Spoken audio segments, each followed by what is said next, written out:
sebenarnya perdagangan hari ini nih terdorong atau apa yang faktor yang cukup lumayan berkontribusi di dalamnya? Karena kan cukup juga terjerembab ke 7.100-an gitu ya level psikologis di sana, tapi kemudian ini berhasil ditutup agak naik dikit, tapi secara overall intraday-nya memang penuh dengan tekanan nih, Pak Wawan. Ya, kalau kita lihat memang bursa sebenarnya kemarin juga sempat menguat ya. Jadi wajar kalau ada beberapa profit taking, terutama pada saham-saham yang memang sangat volatil beberapa minggu terakhir ini.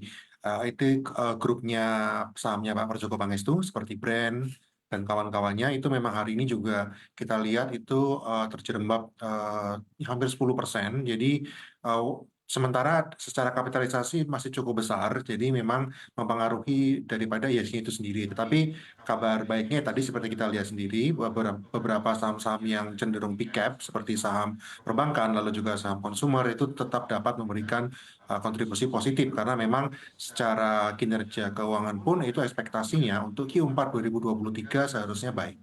Oke, baik. Kalau dari Anda, Susi, Anda melihatnya seperti apa sih secara tren indeks harga saham gabungan, kemudian dikombin juga dengan rupiah kita sebenarnya yang juga hari ini ada sedikit perlawanan setelah 1% lebih terkoreksi dari awal tahun. Anda melihatnya seperti apa? Ya, sebenarnya sama ya seperti Pak Wawan bilang tadi bahwa penurunan ISG di perdagangan hari ini atau pekan ini itu justru memang didorong dari beberapa saham-saham dari Prajogo Pangestu ya. Kalau kita lihat kan Brand ini kan juga market cap-nya kan cukup besar. Kemudian juga ada cuan yang hari ini turun hampir 10% nih. Tapi justru memang tertahan dari atau penurunan ini agak terbatas karena ada beberapa saham-saham IPO yang justru menguat nih Maria. Di hari ini ada CGAS, kemudian juga ada beberapa saham juga dari PP yang memang meningkat juga ada TPIA dan kemudian juga Antam kan emas ini masih cukup menarik ya untuk pergerakannya sehingga saham-saham emas juga hari ini terdorong naik. Sama kalau kita lihat finance juga hari ini terdorong hijau dikarenakan kemarin Bank Indonesia ini menahan suku bunga ya. Nah, otomatis ketika menahan suku bunga ini bisa menarik para investor ini untuk melakukan ekspansi lagi karena suku bunganya ini masih terbilang cukup rendah sehingga untuk ekspansi bisa atau mengajukan kredit lagi sehingga bisa menumbuhkan kredit perbankan. Nah, hal ini yang mendorong para pengusaha ini bisa ekspansi dengan mendapatkan bunga yang lebih rendah. Oke, baik. Sebenarnya lumayan cukup sejalan ya. Kalau dilihat dari sebenarnya saya ingin juga dengar ya dari Pak Wawan ya. Kalau kita back tuh karena penyebabnya adalah saham-saham dari Prajogo Pangestu, sebenarnya secara valuasi seperti apa sih view Anda, Pak Wawan? Untuk valuasi, kalau kita bicara tentang valuasi IHSG sendiri, sebenarnya sekarang masih cukup wajar ya, sekitar 15 kalian kalau kita bicara tentang PER. Tapi kalau valuasi dari saham-saham Pak Prajogo Pangestu memang masih luar biasa mahal. Jadi kalau secara fundamental ya wajar saja kalau kita masih ekspektasi bahwa mereka masih akan terkoreksi hingga menuju paling tidak kisaran valuasi wajarnya.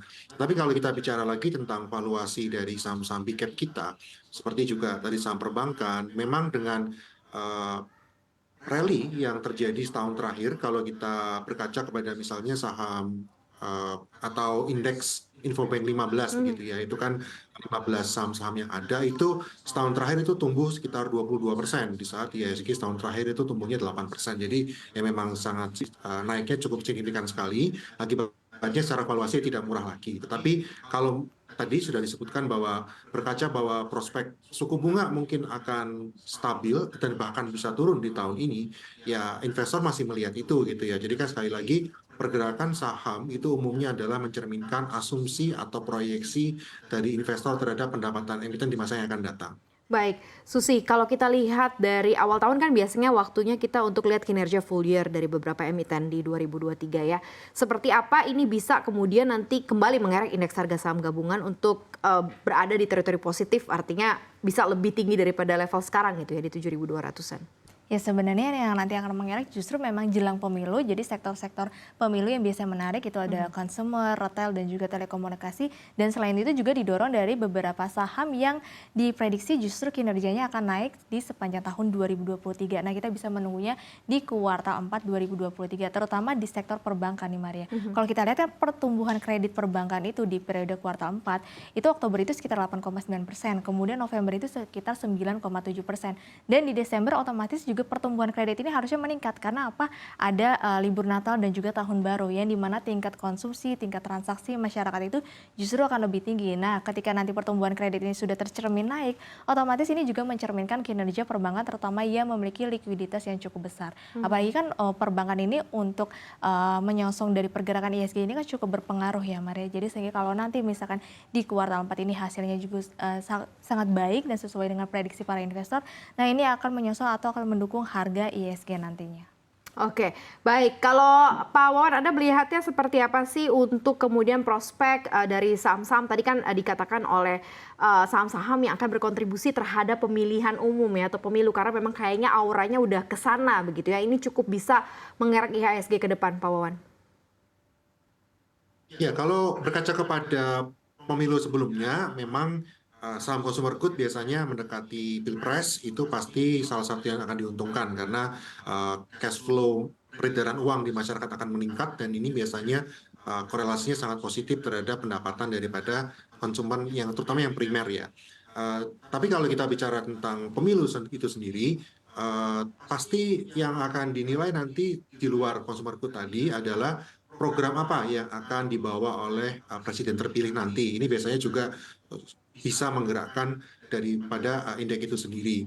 Lalu kalau kita bicara secara historis begitu, maka tadi sudah disebutkan juga apapun program yang akan dibawa oleh presiden terpilih nanti itu pasti membutuhkan pendanaan seperti itu ya. Dan ini biasanya saham-saham perbankan ini juga menjadi favorit ketika ada pilpres karena secara kapitalisasi itu juga relatif cukup besar. Lalu sekali lagi kalau bagi investor memang cukup menarik ya.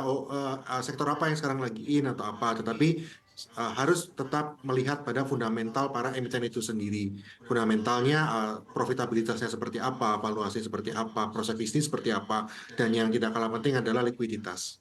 Oke, baik.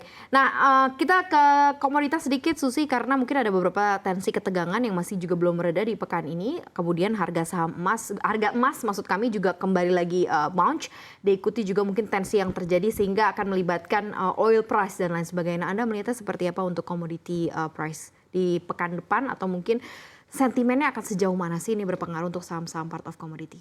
Ya sebenarnya justru yang menarik komoditi sekarang kalau batu bara kan kita lihat sudah balik lagi di level 125 nih US dollar per ton.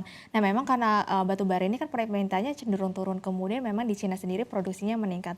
Nah otomatis memang untuk batu bara memang sedang kurang menarik nih, tapi justru yang menarik seperti yang disebutkan Maria tadi ada emas dan juga oil. Kalau kita lihat kan ketegangan konflik di Timur Tengah ini justru kemarin itu meningkatkan permintaan safe haven yaitu berupa emas. Makanya harga emas ini kemarin sempat anjlok namun berhasil naik lagi nih tertahan di level 2.000 US dollar per troy ounce. Kemudian juga harga minyak sudah berada di level 70-an lagi mau Brent maupun juga untuk minyak WTI ya kalau kita lihat dan sudah hampir menyentuh level 80 US dollar per barel. Nah, hal ini memang terdorong dari konflik Timur Tengah nih. Maria di mana kan AS dan Inggris ini justru sekarang sudah mulai melawan pasukan Houthi nih dan juga bahkan berangsur ke negara Yaman sendiri. Nah, otomatis ini juga akan mengganggu pergerakan atau perdagangan global di Laut Merah karena perdagangan global di Laut Merah ini menyumbang sekitar 15% perdagangan dunia. Otomatis kalau misalkan ada masalah di Laut Merah ini akan mengganggu juga dari sektor perdagangan dan juga otomatis di mana yang membawa minyak. Nah, otomatis kan ini bisa meningkatkan harga-harga ya. Otomatis ini bisa mengganggu dan juga bisa meningkatkan harga minyak. Oke, baik. Kalau Anda melihatnya seperti apa, Pak Wawan, khususnya di pekan depan ya? Apa kira-kira yang menjadi perhatian khusus bagi para investor pastinya ya, untuk diperhatikan sepanjang pekan depan? Ya, tentu saja konflik ya, terutama di Laut Merah tadi akan menjadi salah satu acuan investor dan juga cadangan minyak di Amerika Serikat yang memang waktu itu sempat naik tapi kemudian turun. Ini menjadi sektor yang bisa menggerakkan juga pada energi terutama itu bisa berpengaruh kepada IHSG. Di samping itu juga semakin mendekati ke bulan-bulan pilpres ya tentu saja kita akan terus memantau seperti apa hasil debat juga nanti di hari Minggu nanti itu beberapa sentimennya bisa saja menggerakkan IHSG. Tapi kalau kita bicara tentang IHSG untuk pekan depan ya saya tetap melihat ada potensi untuk terus mencoba untuk menguat ke level 7.300 lagi, terutama kalau saham-saham dari yang kapitalisasi besar dan terkoreksi besar seperti sekarang dari grupnya Pak PP itu relatif stabil. Lalu juga dari sisi dalam negeri sendiri kita juga akan melihat dari hasil-hasil laporan keuangan ya, seharusnya di pekan depan mulai ada yang rilis seperti apa, itu juga akan jadi pantauan investor juga.